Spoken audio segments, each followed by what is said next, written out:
बहुत सारे बच्चे ऐसे हैं जो एग्ज़ामिनेशन दे रहे हैं, उनका पहला अटेम्प्ट है। कुछ बच्चे ऐसे हैं जिनका दूसरा अटेम्प्ट है, कुछ का तीसरा, कुछ का चौथा, और कुछ तो ऐसे भी होंगे जो 5th अटेम्प्ट दे रहे हैं। और उनका एक माइंडसेट बन गया है क्या कि अगर नीट देना है, नीट में सिलेक्शन पाना है, तो फिर आपको वेट तो करना पड़ेगा, अटेम्प्ट तो लगाना पड़ेगा। ऐसा बिल्कुल भी नहीं है। आज हम लोग जानेंगे किस वजह से आपके बच्चे का सिलेक्शन नहीं हो रहा है, क्यों अटेम्प्ट पे अटेम्प्ट लगता चला जा रहा है, और क्यों आपके बच्चे का कॉन्फिडेंस लूज होता चला जा रहा है। हेलो स्टूडेंट्स और डियर पेरेंट्स, आज नीट का एग्जाम है और बहुत सारे बच्चे सेंटर पहुंच चुके होंगे और अब तक उनका एग्जाम भी स्टार्ट हो चुका होगा। तब तक ये मैं वीडियो रिकॉर्डिंग कर रहा हूँ और आप ये वीडियो देख रहे हैं। बहुत सारे पेरेंट्स ऐसे होंगे जो कन्फ्यूज़ हैं इस बात को लेकर के कि मेरे बच्चे का सिलेक्शन होगा कि नहीं होगा। ठीक, कुछ पेरेंट्स ऐसे भी हैं कि जो बिल्कुल कॉन्फिडेंट है अपने बच्चे के परफॉर्मेंस से कि उनका सिलेक्शन हो जाएगा इस बार। ठीक, इसके अपोजिट में कुछ पेरेंट्स ऐसे होंगे जिनको ये रियलाइज़ हो रहा है कि उनके बच्चे का सिलेक्शन इस बार नहीं होगा और वो बहुत चिंता में है कि उनका सिलेक्शन कैसे किया जाए। जिन बच्चों को चिंता नहीं है, जिन पेरेंट्स को चिंता नहीं है, जस्ट वो अटेम्प्ट करा रहे हैं अपने बच्चों को मेडिकल, उनके लिए वीडियो नहीं है। लेकिन सच में जो अपने बच्चे को डॉक्टर बनाना चाहते हैं, उनके लिए ये वीडियो बहुत बड़ा प्रॉब्लम का सोल्यूशन होगा। और मैं आपको इस वीडियो के एंड होने तक मैं आपको ये बताऊंगा कि किस वजह से आपके बच्चे का एग्ज़ाम में सिलेक्शन नहीं हो रहा है और इस प्रॉब्लम का सारा सोल्यूशन कहाँ पर है।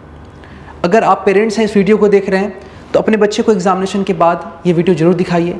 और आप स्टूडेंट और पेरेंट्स खुद डायरेक्ट देख रहे हैं फिर भी कन्फ्यूज़न रह जाता है, तो फिर आप स्क्रीन पे दिए गए नंबर पे कांटेक्ट करके जानकारी हासिल कर सकते हैं, प्रॉब्लम का सोल्यूशन ले सकते हैं। स्टूडेंट्स, मैं हूँ इसके सर और मैं पिछले 14 ईयर्स से नीट के लिए बच्चों को ट्रेन कर रहा हूँ। मैं एक ट्रेनर हूँ, मैं फिजिक्स फैकल्टी हूँ और हमारी टीम ने बहुत सारे ऐसे बच्चों को ट्रेन किया है और उनका मेडिकल और इंजीनियरिंग में सिलेक्शन करवाया है जो कभी सोच भी नहीं सकते थे कि उनका सिलेक्शन होगा। बहुत सारे बच्चे ऐसे हैं जो एग्ज़ामिनेशन दे रहे हैं, उनका पहला अटेम्प्ट है। कुछ बच्चे ऐसे हैं जिनका दूसरा अटेम्प्ट है, कुछ का तीसरा, कुछ का चौथा, और कुछ तो ऐसे भी होंगे जो 5th अटेम्प्ट दे रहे हैं। और उनका एक माइंडसेट बन गया है क्या कि अगर नीट देना है, नीट में सिलेक्शन पाना है, तो फिर आपको वेट तो करना पड़ेगा, अटेम्प्ट तो लगाना पड़ेगा। ऐसा बिल्कुल भी नहीं है। आज हम लोग जानेंगे किस वजह से आपके बच्चे का सिलेक्शन नहीं हो रहा है, क्यों अटेम्प्ट पे अटेम्प्ट लगता चला जा रहा है, और क्यों आपके बच्चे का कॉन्फिडेंस लूज होता चला जा रहा है। एक बात करूंगा और इस वीडियो के एंड तक में हर एक प्रॉब्लम के सोल्यूशन पे डिस्कशन करूंगा कि आखिर मेन प्रॉब्लम आपका क्या है। तो आज मैं आपको रीज़न बताऊंगा कि आपके बच्चे नीट में फेलियर क्यों हो रहे हैं, क्या कारण है। ठीक है, आइए एक एक बात को ध्यान से समझते हैं। एक बच्चा जब नीट की प्रिपरेशन स्टार्ट करता है, चाहे वो क्लास 11 से हो या 12 से हो या रिपीटर से हो, ठीक है, मैं इस वीडियो में ये बात नहीं करूँगा कि नीट के प्रिपरेशन का सही समय क्या है। मैं आज सीधा उन बच्चों से बात कर रहा हूँ जो नीट में बैठ चुके हैं, जिनका 11-12 कंप्लीट हो चुका है। ठीक है, अब ये बात करने से बिल्कुल फ़ायदा नहीं है कि 11 से करना चाहिए, 8 से करना चाहिए, 9 से करना चाहिए। अब जो बचा हुआ समय है उसको बर्बाद नहीं करना है ताकि अगला साल आपका सिलेक्शन हो। ठीक है, आइए, जब भी बच्चा प्रिपरेशन करने जाता है तो उसके दिमाग में पहले आता है कि मुझे एक अच्छा टीचर मिले। उसके माइंड में एक फैकल्टी का कंसेप्ट आता है और इसी फैकल्टी को सर्च करते करते उनको कई प्लेटफॉर्म मिलता है जहाँ वो पहुँचते हैं फैकल्टी के पास। कुछ बच्चे ऑफलाइन कोचिंग ज्वाइन करते हैं, कुछ को लगता है कि वो घर में नहीं पढ़ सकते हैं या उनके स्टेट में अच्छा कोचिंग इंस्टीट्यूट नहीं है, तो वो जाते हैं स्टेट के बाहर जहाँ पे उनको रेसिडेंशियल प्रोग्राम मिलता है, मतलब वहीं रहना, वहीं खाना, वहीं पढ़ना, सब कुछ वहीं पे। तीसरा आता है वो बच्चा जो ऑफलाइन को बेयर नहीं कर सकता है लेकिन वो चाहता है कि कोचिंग इंस्टीट्यूट जा करके वहाँ पे फेस टू फेस पढ़े, तो वो कोचिंग इंस्टीट्यूट में आता है, ऑफलाइन बैठता है, लेकिन क्लास के अंदर वो स्क्रीन पे जो टीचर्स ऑफलाइन पढ़ा रहे हैं उनके क्लास की रिकॉर्डिंग को या लाइव को देखता है और वहाँ बैठ करके वो ऑफलाइन डाउट क्लियर करता है, ठीक है। अब ये डाउट क्लियर करने का अलग अलग इंस्टीट्यूट का तरीका अलग है।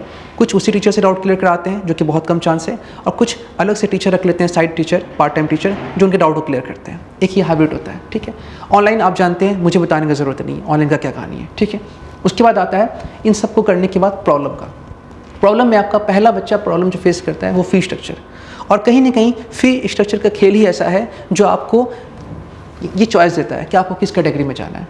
कई बार पेरेंट्स फ़ोन करते हैं तो ये पहले ये नहीं पूछते कि पढ़ाई कैसा है, उनको इतना चिंता होता है अपने फाइनेंशियल इशूज़ की वजह से कि वो उनके मुंह से पहले निकल जाता है कि सर आपका फ़ी स्ट्रक्चर क्या है। ठीक है, उसके बाद पूछते हैं पढ़ाई कैसा होता है। तो मैं समझता हूँ एक मिडिल क्लास फैमिली, एक गरीब फैमिली कितना डिफ़िकल्टीज़ फेस करता है और मुश्किल से अपने बच्चों को पढ़ाते हैं। ठीक है ना, तो वो फ़ी पूछते हैं, उसके बाद वो जानना चाहते हैं कि फैकल्टीज़ का प्रॉब्लम क्या है। ठीक है, तो असल में प्रॉब्लम ये है, ये प्रॉब्लम आपका शॉर्ट आउट हो जाता है, बहुत तरीके से हो जाता है, बहुत सारा तरीका है, आजकल हर जगह पे है, कहीं पे ज़्यादा कहीं पे कम। तो मेन प्रॉब्लम आता है फैकल्टीज से। ठीक है, उसके बाद हम लोग बात करने वाले हैं सॉल्यूशन के ऊपर। ठीक है, चलिए पहले स्टार्ट करते हैं ऑफलाइन कोचिंग में। देखिए, ऑफलाइन कोचिंग हो, रेसिडेंशियल हो, हाइब्रिड हो या ऑनलाइन हो, एक बच्चे का नीड क्या है आप ये समझिए। आप किसी से भी अपनी नीड को पूरा कर सकते हैं, लेकिन वो नीड पूरा होना चाहिए। अगर आपको मेरा कोई पॉइंट रॉन्ग लगे तो आप कमेंट में कहिए, अगर आपको मेरा पॉइंट्स राइट लग रहा है तो आप कमेंट में इस चीज़ को मेंशन कीजिए कि सर आपका ये पॉइंट राइट है, ठीक है ना। देखिए ऑफलाइन हो या कोई सा भी हो ऑप्शन, एक बच्चा जब जाता है टीचर के पास पढ़ने के लिए तो सबसे पहला ये होना चाहिए कि जब बच्चा क्लासरूम में बैठ रहा है और टीचर उनसे इंटरेक्ट कर रहे पढ़ा रहे हैं, ठीक है, चाहे वो किसी मोड में हो, ऑनलाइन ऑफलाइन हाइब्रिड किसी मोड में हो, तब उसको क्लासरूम में जो भी चीज़ पढ़ाया जा रहा है वो कम से कम समझ में आना चाहिए, ठीक है ना। कई बच्चे ऐसे होते हैं जिनको चीज़ समझ में ही नहीं आता है। मेरे बैच में ऐसा बिल्कुल आज तक नहीं हुआ, मेरे बैच में बिल्कुल ऐसा नहीं हुआ। हमारी टीम के साथ एक अंडरस्टैंडिंग इतना अच्छा है कि हमारे इम्पल्स के अंदर में हर एक बच्चा क्लास बैठ करके पूरी तरह समझता है। तो पहला काम होना चाहिए, समझ में आना चाहिए। लेकिन बहुत जगह पे तो आप देखेंगे ऐसा होता है कि बच्चे को क्लास समझ में ही नहीं आ रहा है। समझ में आ गया, समझ में आने के बाद ही कहानी ख़त्म नहीं होता है। कई बार समझ में आने के बाद भी प्रॉब्लम ये होता है कि उस चीज़ों को समझाया कैसे गया है। हर एक बुक में हर एक टॉपिक सेम है, उसी टॉपिक को हर टीचर पढ़ाते हैं, पर कुछ टीचर के पढ़ाने का तरीका ऐसा होता है कि वो बात बच्चे के जहन में बैठता है, दिमाग में सेट होता है और फिर बच्चा क्या करता है, उसको अच्छी तरीके से समझ पाता है, अप्लाई भी करता है। तो कुछ टीचर ऐसे होते हैं और यही काम है टीचर का, और ऐसे टीचर ना आपको 1000 में एक मिलते हैं। और ये प्रॉब्लम हर एक बच्चा फेस कर रहा है कि उसको उसका सब्जेक्ट टीचर जो भी पढ़ा रहा है एटलीस्ट वो समझ में ही नहीं आ रहा है। समझ में तो आता, समझ में नहीं आ रहा है। अप्लाई होने का बात बहुत दूर है, अप्लाई तो चलो प्रैक्टिस करके हम कर लेंगे, लेकिन समझ में ही नहीं आ रहा है। ये प्रॉब्लम सबसे बड़ा प्रॉब्लम है। और अगर आप इस तरह के प्रॉब्लम्स जूझ रहे हैं तो आपको मैं बताऊँगा कि इसका सबसे सोल्यूशन क्या होगा कि आप पहले अपने लिए अच्छा फैकल्टी देखिए। कैसे देखना है मैं आगे सोल्यूशन बताऊँगा। उसके बाद ऑफलाइन हो, कोई भी कोचिंग इंस्टीट्यूट हो, अपने कस्टमरों को अपनी तरफ अट्रैक्ट करती है तरह तरह का ऐड बना करके, ठीक है। आप जब किसी इंस्टीट्यूट में जाते हैं आप पूछते हैं कि आपके इंस्टीट्यूट का रिज़ल्ट क्या है, आप पूछ लेते हैं, रिज़ल्ट दिखा भी दिया जाता है। आप ये भी जानते हैं कि आजकल एक ही बच्चे का तस्वीर हर अखबार में छपता है, हर इंस्टीट्यूट में छपता है, फिर भी आप यकीन करते हैं। दूसरा, जिस बच्चे का सिलेक्शन हो रहा है उस बच्चे को जिस टीचर ने पढ़ाया था वो टीचर चेंज हो जाते हैं। जितने भी खुद को नंबर 1 नेशनल ब्रांड बताते हैं कि पूरे इंडिया में हमारा टीम काम कर रहा है और हम नंबर 1 है, उनके पास कभी फैकल्टी कांस्टेंट नहीं रहता है। उनका एक टीम कांस्टेंट रहता है जिसका नाम है स्टार बैच। स्टार बैच के अंदर वो टॉपर्स लोग को डाल देते हैं और उनके रिजल्ट्स को दिखा करके पूरे एवरेज बच्चों को ले करके उनको एक ऐसा काम चलाओ टीचर दे देते हैं जिससे उनका सिलेक्शन कभी हो ही नहीं सकता। आप खुद सोचिए, अच्छे टीचर का ज़रूरत एक एवरेज बच्चे को है या टॉपर को है? तो आपका दिल से आवाज़ आएगा नहीं, टॉपर तो ऐसे भी काम कर लेगा। अच्छे टीचर का रिक्वायरमेंट अगर है तो वो सिर्फ और सिर्फ है एवरेज बच्चे को। लेकिन यहाँ उल्टा होता है, टॉपर्स स्कॉलरशिप टेस्ट देते हैं, उनका फ़ी भी कम हो जाता है, फिर वो टॉपर बैच में चले जाते हैं, उनको स्टार फैकल्टी भी मिल जाता है, वो अच्छे भी बच्चे भी हैं, अच्छा है, उनका फैकल्टी भी अच्छा है, उनका फ़ी भी कम है। ठीक इसके अपोजिट में बाकी मुझे इंस्टीट्यूट में पढ़ना है, एक मिडिल क्लास फैमिली से मुझे इंस्टीट्यूट में पढ़ना है, वो इंस्टीट्यूट के फेक ऐड में, उनके इंफ्रास्ट्रक्चर में, वहाँ के फैसिलिटीज़ में अट्रैक्ट होकर चले जाते हैं। लेकिन 1 साल के बाद उनको पता चलता है कि उनका पैसा लेने के अलावा और कोई काम हुआ ही नहीं। देखिए, जो बच्चे मौज मस्ती करने जा रहे हैं उनका मैं बात नहीं कर रहा हूँ, लेकिन जो बच्चा पूरा साल मेहनत किया, दिमाग लगाया, पूरा कोशिश किया, फिर भी उसका सिलेक्शन नहीं हुआ। देखिए, जो बच्चे मेटेरियली नहीं है, वो नीट देने के लायक ही नहीं बने हैं, मैं उनका बात नहीं कर रहा हूँ। जो बच्चे जानते हैं मैं एक अच्छा स्टूडेंट था, मैं एवरेज स्टूडेंट से ऊपर था, मेरा स्कोर अच्छा था, फिर भी मेरा सिलेक्शन नहीं हुआ, मैंने मेहनत भी किया, तो ये सीधा सीधा संकेत जाता है कहीं ना कहीं आपका सब्जेक्ट टीचर आपको उस तरीके से चीज़ों को डिस्कस या समझा नहीं पा रहा है जिससे आपका सिलेक्शन हो। देखिए सर, पढ़ाना टीचर्स का ये एक अलग कला है और बच्चों का सिलेक्शन करवाना ये टीचर्स का अलग कला है।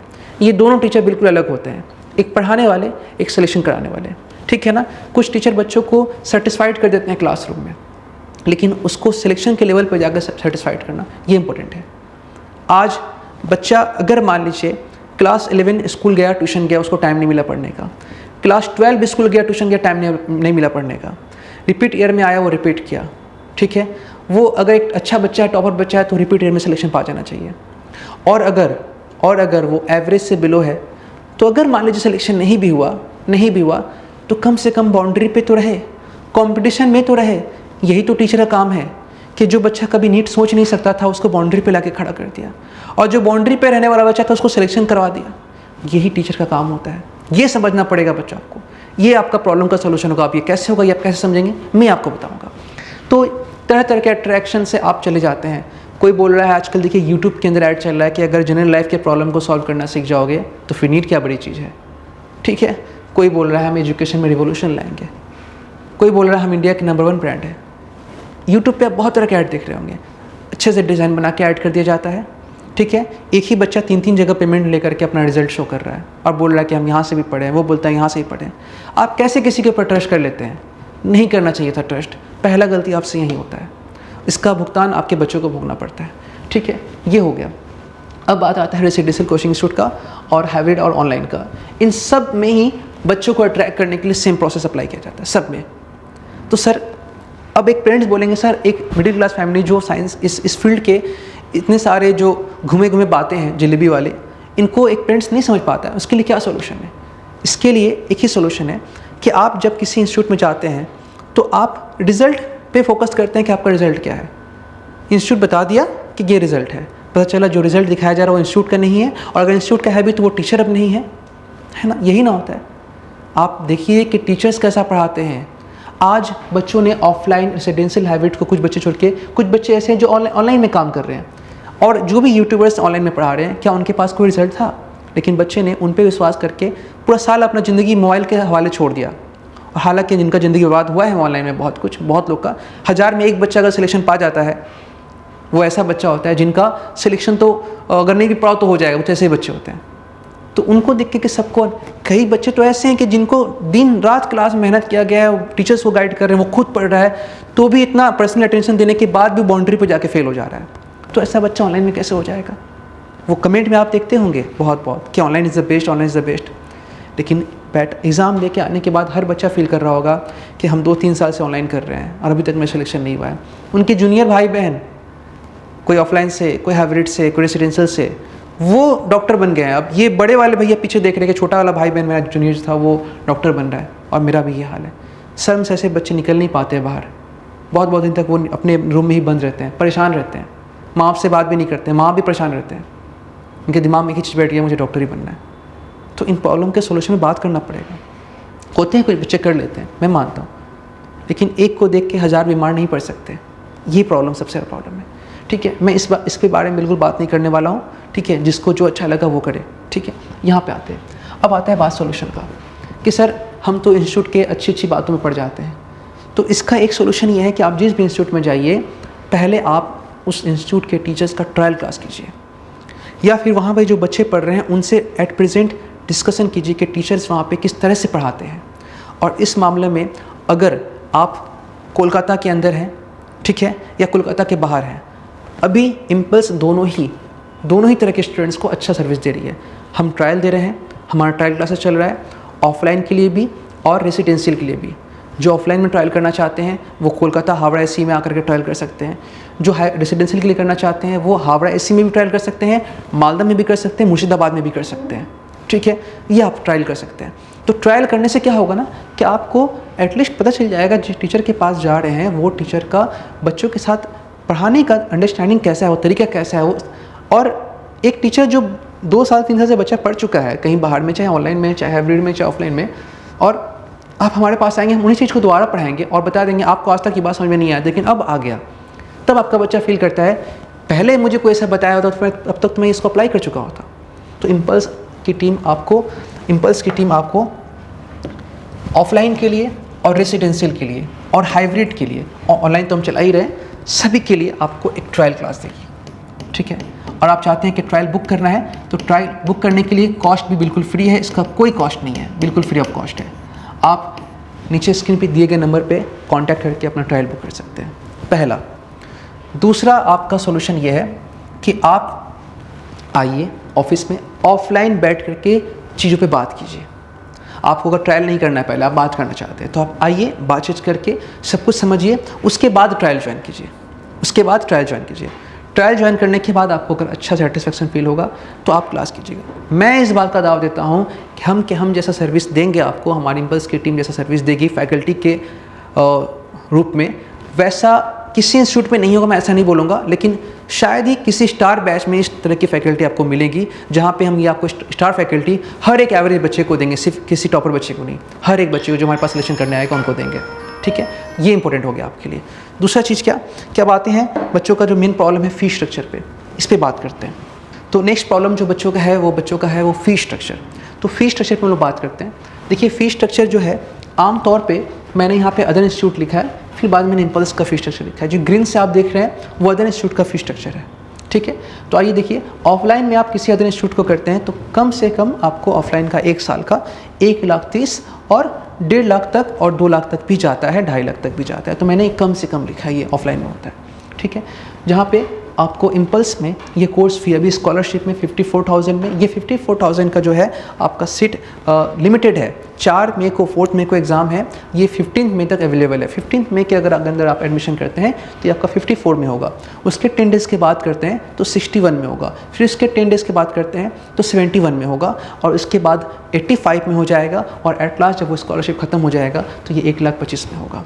तो अभी आपके पास एक गोल्डन अपॉर्चुनिटी है, आप 54 में एडमिशन ले सकते हैं, ठीक है, और साथ में ट्रायल करने के बाद ले सकते हैं। ये चीज़ हो गया, ठीक है। इसके अंदर आपको सारा मॉड्यूल मतलब कि डेली प्रैक्टिस शीट्स वगैरह और यूनिफॉर्म और भी जो भी इंस्टीट्यूट की तरफ से दिया जाता है वो बिल्कुल, इसके अलावा आपको कुछ अलग से नहीं देना है, ठीक है। लेकिन पहले ट्रायल कर लीजिए।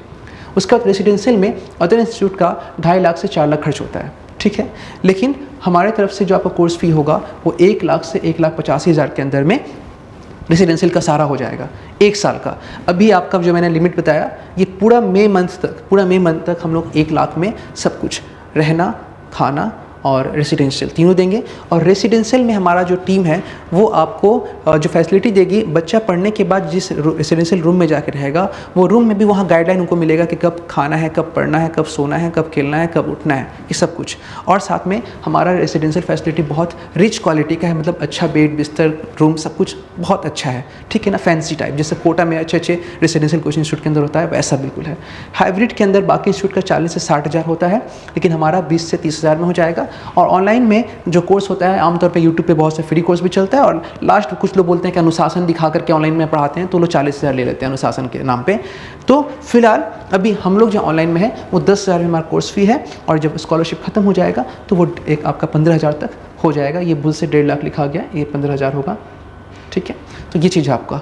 सेंटर हमारा कहाँ कहाँ है? ऑफलाइन हावड़ा सी, बांकड़ा, ब्रह्मपुर, रेसिडेंशियल बांकड़ा, और हाइब्रिड में हावड़ा सी, बांकड़ा और ब्रह्मपुर, ठीक है। इस वीडियो में मैंने आपको प्रॉब्लम और सॉल्यूशन दोनों के बारे में बात किया। अब बारी है आपके डिसीजन लेने का, जिसमें लेट मत कीजिए, हाँ, लेकिन डिसीजन लेने से पहले डिस्कशन जरूर कीजिए, खास करके ऐसे टीचर्स से, ऐसे फैकल्टी से जो दिल से बात करते हैं, सच्चाई से बात करते हैं, और जिनका मकसद बिजनेस चलाना नहीं है बल्कि एक अच्छा सर्विस प्रोवाइड करना है। आप उनसे जरूर डिस्कशन कीजिए। हो सकता है कि आपके मन में इसके अलावा भी कुछ दूसरे सवाल होंगे और भी प्रॉब्लम्स होंगे, तो आप दिए गए कॉन्टैक्ट नंबर पर कॉल करके भी डिस्कशन कर सकते हैं और सारे प्रॉब्लम का सोल्यूशन ले सकते हैं। या फिर अगर अच्छा होगा ऑफिस आएंगे, विजिट करेंगे, बात को सुनेंगे, चीज़ों को देखेंगे, समझेंगे, जो आपके लिए बहुत अच्छा होगा, क्योंकि फ़ोन से उतना नहीं पॉसिबल है जितना आप आकर के विजिट करके पॉसिबल चीज़ों को देख के समझ सकते हैं, ठीक है ना, कीजिए।